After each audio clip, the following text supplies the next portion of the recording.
How the dice fell. Flint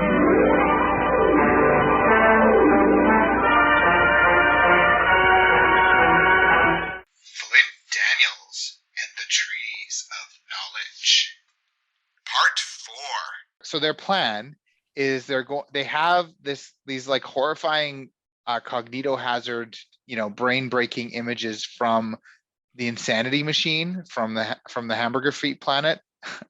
And they're going to transmit them from Flint Daniels' mind into the Mother Baobab. That's the plan.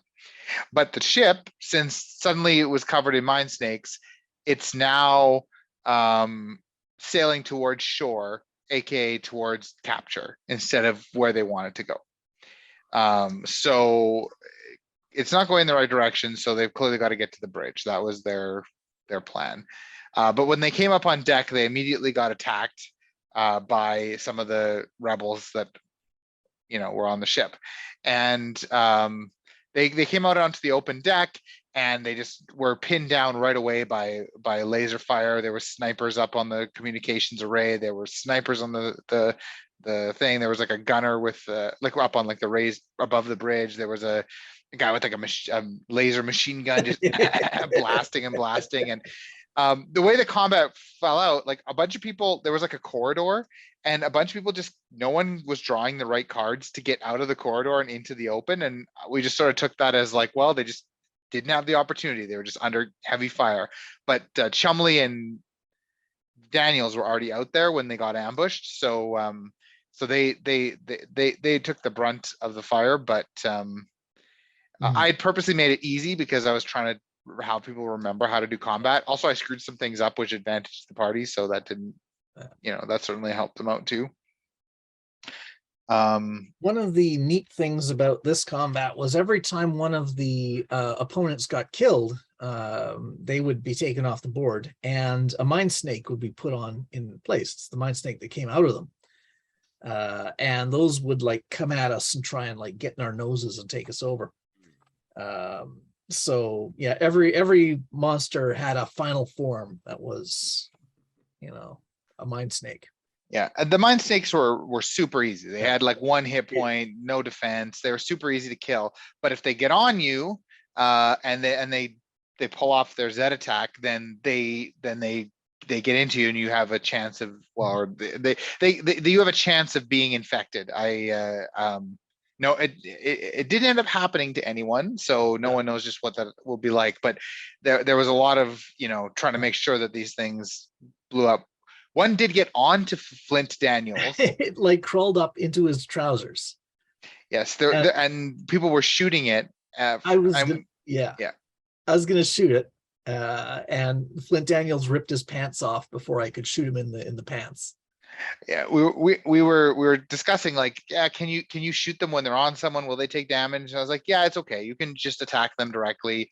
Them being on them is kind of more flavor than anything. And so then they were talking about shooting off Flint's trouser snake, and So he did get his trouser snake blown off, so that was good for everyone.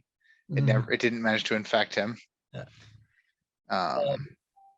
Of the various enemies, John mentioned that there was one of them that had like a machine gun in a machine gun nest, and he was just like hosing down the battlefield, laughing his head off.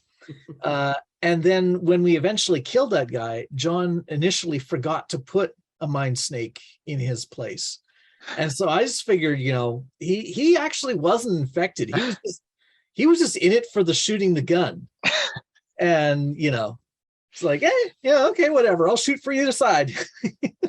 That guy was actually surprisingly ineffective. Like he never hit anything until the turn where he died, and then so if he dies on that turn, he doesn't get to shoot. So, but I kind of took the flavor as that's what was preventing everyone from getting out of the corridor, because he was just constantly. But yeah, it was a fairly easy combat, and people actually took to the combat system very quickly. Like I think I had some concerns, and I think people were feeling like intimidated by like remembering it. But once we got into it, it was just it flowed. People easily went with it, and Yeah, I mean, it works pretty well. It has to be slightly complicated so that you're like feeling rushed, but it's still super simple, right? I mean, it's the thing. I mean, you only have 30 seconds to decide what you're doing, and so it can't be that complicated.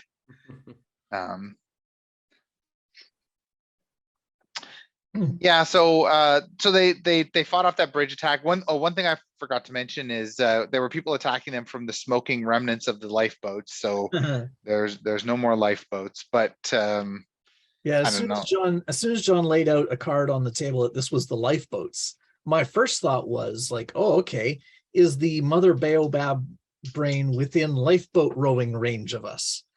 Let's just get off the ship and go row to where we need to go.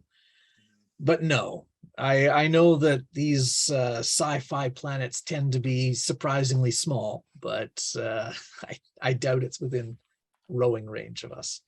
Yeah, and I mean, I already had thought about like that was one of my thoughts is that they've destroyed the lifeboats, so there's no exit. But I mean, really, they should have just scuttled the ship.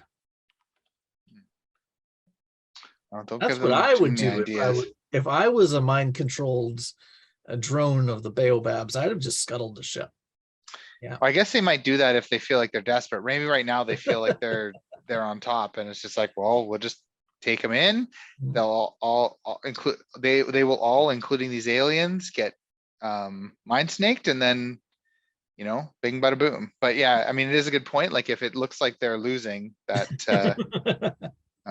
might be a good strategy. I hope the other players don't listen to this tale telling before then. So now that the deck was cleared, they needed to get to the bridge, but the bridge had like blast doors closed on it, and all the windows had been like big metal things had been pressed up against it, and I mean, they have like laser technology, so they've all been sort of welded on. So like all the windows are welded shut, and Robin was like, how do they see? How are they navigating? But I mean, they have computers for that. So, but yeah, so they're trying to open the blast doors, and Lieutenant Anplay, Sabine, she starts messing around inside the panel. She's the engineer. It's not like hacking stuff is her specialty, but she's the engineer. She figures out, okay, there's a panel here and there's like a panel up top, and it's going to require work in both places to get this to go. So we've got to get she'll take the main panel, and someone who's not skilled in engineering is going to have to mess around with the other panel, and yeah, see how it goes. And so I can't remember the exact order. Was it Daniels first? I think Daniels and Ampele first tried. Yeah. Yeah, I don't exactly remember, but I'm pretty sure Daniels tends to, whenever we start like, who's going to do this, and we start talking about it, and suddenly he'll pipe up, I'm doing it. So yeah, I suspect Daniels went first. So yeah, but there was a series of attempts, and these attempts did not go well. And when it went badly, people got their fingers zapped and their fingers burned, and it ended up being that Flint got his fingers burnt, and Chumley got his fingers burnt, and Pill got his fingers burnt. And then the people were like, you need to try now. And she was like, no, that's stupid. But she was able to, she has her medical quadcorder, so she was able to, she pulled off some amazing heals and ended up healing Daniels and Chumley. But she didn't heal Pill because I feel like she was like annoyed with him or something. I don't exactly remember why, but in the end, though, they met. Are fake anyway. Yeah, but they could still, I guess they still get used. So yeah, it would be a whole different sort of medicine to heal them. Yeah. But we can't let Pill know that we'd be knowing That's right. we should be using a different medicine. So. Yeah. So it worked out as Pill wants, Yes. The medical person didn't go and mess over his fingers and realize, wait a minute, he'd have had to come up with yet another explanation for why he has prosthetic fingers now. That's right.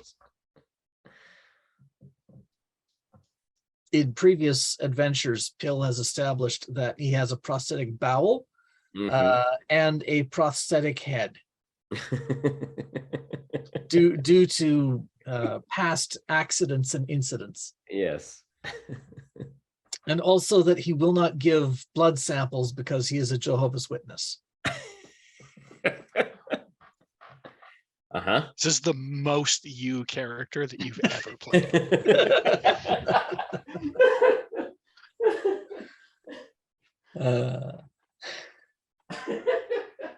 I love it.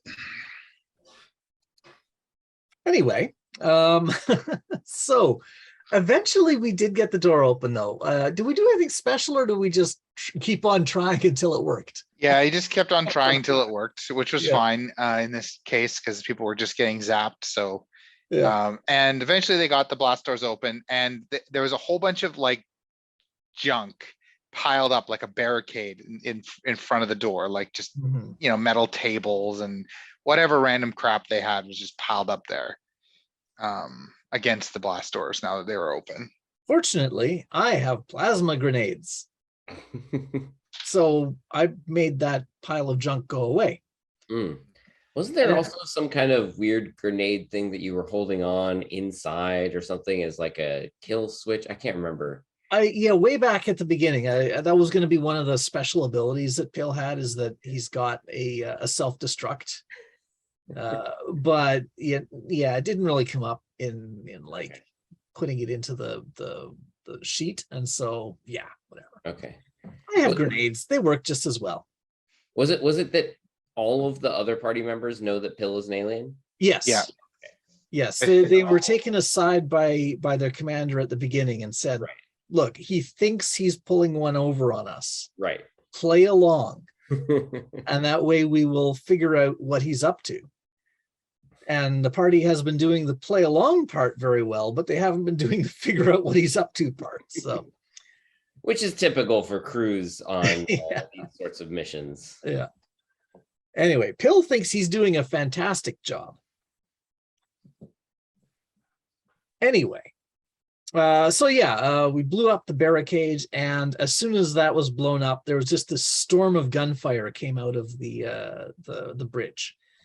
And so that's sort of where, as I recall, the session ended, was we were gearing up for another fight.